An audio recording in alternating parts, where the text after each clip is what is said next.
Well, haven't filed your taxes yet? Good news that April deadline, if you haven't heard, has been pushed back to May 17th. There are pros and cons to this move, and here to sort it all out is financial expert Anthony Pellegrino with Goldstone Financial Group. Good morning, Anthony. How are you this morning? Hey, good morning. Great to see you. Good to be back, and I'm so glad that you're with us this morning. This third round of stimulus checks has been sent out, most of them anyway.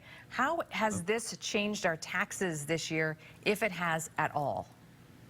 Well, it's changing the way you need to plan for it, right? So, but one of the big things, Elizabeth, that people are planning for right now are the potential tax increases that are coming our way here. President Biden just released his new proposed tax reform, and with that, we could see corporate taxes raising from 21 to 28%. Also, individuals making more than $400,000 could see their taxes increase from 37 up to 39.6.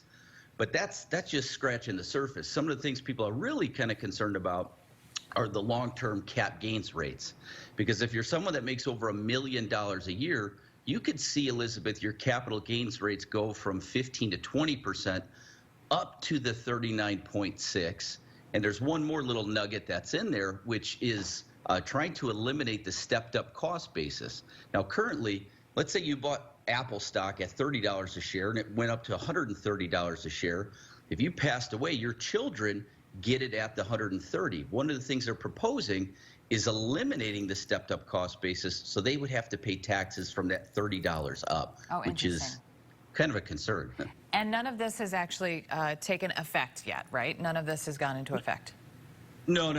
This is just a proposal. It's a proposal at the moment, but the point is there's things that are changing. So I've got 3 tips that I think people should consider doing right now. Okay. This is a very good time to consider doing Roth conversions. Why? Because the tax rates are still at the lowest they've been in over 40 years, so it's a good time to do that. Number 2, this may be a good time to do some tax loss harvesting. Make your investment losses work to your advantage. Sell some of your winners and losers to offset each other. Also, if you're someone that could get hit by that increased capital gains rate, it may be a good idea to take the hit right now. And the third thing you should consider with all these changes happening, you can utilize a form of life insurance, not for death, but for living purposes. With the IRS tax code 7702, this allows money to grow tax-free, and essentially you can access some of that money to live off of in the form of income tax-free.